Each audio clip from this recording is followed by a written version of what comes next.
చదువు, పొద్దున్నుంచి చదువు, రాగానే ట్యూషన్. ఇంకా వాడికి ఆటప్పుడు పాటప్పుడు వాడు ఎప్పుడు ఎంజాయ్ చేస్తాడు బాల్యాన్ని. అంటే ఇంత చేసి వీడు చదివి ఏం చేస్తున్నాడు? జాగ్రత్తగా తల్లిదండ్రులకు మాత్రం చెప్తున్నా, అమ్మ వీడు ఫస్ట్ క్లాస్ పాస్ అయ్యాడు, ఇంటర్మీడియట్ పాస్ అయ్యాడు, గ్రాడ్యుయేషన్ పాస్ అయ్యాడు, ITI పాస్ అయ్యాడు, అమెరికాకి వెళ్ళిపోయాడు. ఆ తర్వాత ఏంటమ్మా? మీకు నెలకు కాసిన దారాలను పంపిస్తాడు, వాడు రాడు.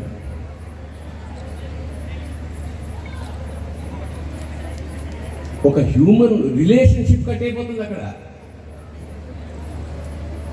24 hours వాడిని టార్చర్ పెట్టి చదివించి మార్కులు ఆ మార్కులన్నీ పోగేసుకుని ఫైనల్గా వాడు అమెరికాకి వెళ్ళిపోయాడు. ఇంకా రాడు. ఎందుకంటే అక్కడ డాలర్లో అక్కడ వాడి బాధలు వాడివి, అవి మనకి తెలియవు. చేత తల్లిదండ్రులు అమ్మ చదవాలి, చదివించి మంచి స్కూల్స్ ఉండాలి, అట్మాస్ఫియర్ బాగుండాలి, వాళ్ళు చదవాలి, వాళ్ళంతటా వాళ్ళు చదవాలి, వాళ్ళు వృద్ధిలోకి రావాలి. అంతేగాని వాళ్ళు నరకం పెడితే వాడు చదవాలి.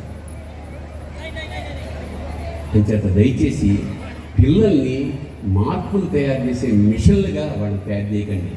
ఎందుకంటే కేవలం చదివే కాదమ్మా, there are so many aspects of life. ఇవాళ సంగీత కళాకారులు ఉన్నారు, క్రికెట్ ఆడుతున్న మహానుభావులు ఉన్నారు, ఆర్టిస్టులు ఉన్నారు, పెయింటర్స్ ఉన్నారు, డాన్సర్స్ ఉన్నారు, యాక్టర్స్ ఉన్నారు.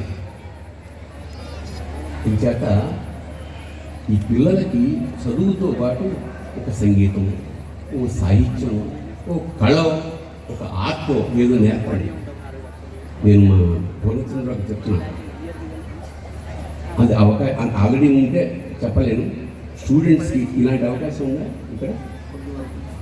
ఎందుకంటే అమెరికాలో అంటే వేరే దేశాల్లో చదువుతో పాటు either he has to select లలిత కళలు, అంటే మ్యూజిక్ కానీ, ఆర్ట్ కానీ, డాన్స్ కానీ ఏదో ఒకటి కంపల్సరీగా నేర్చుకోవాలి. అదర్వైజ్ ఒక స్పోర్ట్స్. సో ఏమవుతుందంటే చాలామంది దీంతో పాటు అది కూడా ప్యారలల్గా నేర్చుకోవడం వల్ల వెంటనే ఉద్యోగం రాకపోతే ఈ లైన్లో పెడతాడు, గ్రేట్ ఆర్టిస్ట్.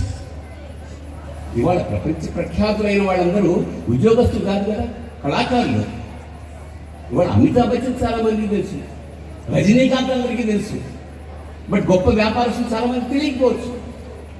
రజనీకాంత్ అన్న సందర్భంలో ఇంకొకటి చెప్తాను, స్టూడెంట్స్కి ఒక కమిట్మెంట్ ఉండాలి, వాళ్ళ వాళ్ళ వాళ్ళ వాళ్ళ మీద వాళ్ళకి నమ్మకం ఉండాలి, ఆత్మవిశ్వాసం ఉండాలి.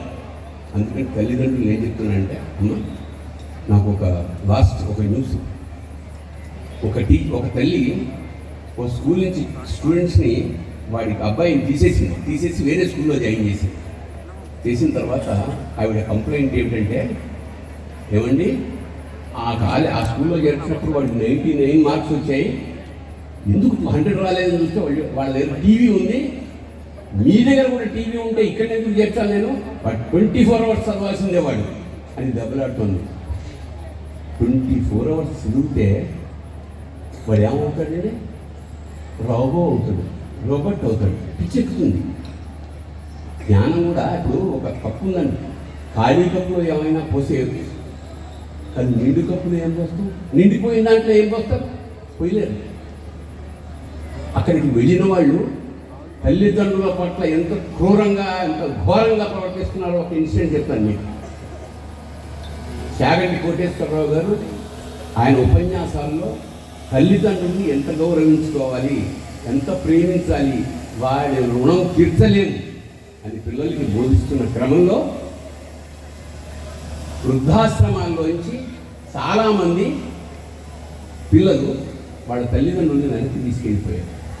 అంటే ఒక సామాజిక విప్లవం. ఈ క్రమంలో ఆయన్ని ఒక వృద్ధాశ్రమం వాళ్ళు గెస్ట్గా పిలిచారు. ఈయన అక్కడికి వెళ్ళేటప్పటికీ ఆ గేటు దగ్గర ఒక 70 ఏళ్ల ఒక పెద్ద ఆవిడ ఒక సూట్ కేసు పట్టుకుని రెడీగా ఉంది. ఎవరమ్మా మీరు అని అడిగితే, మా అబ్బాయి నన్ను తీసుకెళ్ళడానికి వస్తున్నాడు అని ఆనందంగా చెప్పింది. దానికి పులకించిపోయేది నా కోటేశ్వరరావు గారు. ఓహో, నా ఉపన్యాసాలు నా ప్రవచనాల ద్వారా సమాజంలో ఇంత మార్పు వస్తుందన్నమాట, ఓహో అని చెప్పి చాలా ఆనందపడి లోపలికి వెళ్ళిపోయాడు. లోపలికి వెళ్ళి మొత్తం తిరిగి ఒక గంట తర్వాత బయటకు వస్తే ఆవిడ మళ్ళీ అక్కడే ఉంది.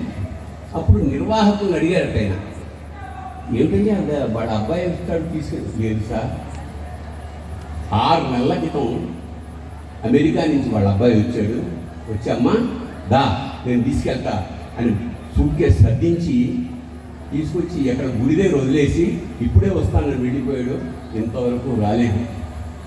ఆ అమ్మాయికి చూసి చూసి పిచ్చెక్కిపోయింది. అప్పుడు మా దగ్గర కేవలం తీసుకొచ్చారు. ఇలాగ రోజు పొద్దున్న వాళ్ళ అబ్బాయి వస్తాడని బట్టలు సర్దుకుని ఆ బయట నిలబడుతుంది. 2-3 గంటల తర్వాత మళ్ళీ ఆవిడ మేము తీసుకెళ్ళి పడుకోబెడతాం. ప్రపంచంలో ఇంతకన్నా ద్రోహం ఎక్కడైనా ఉందా?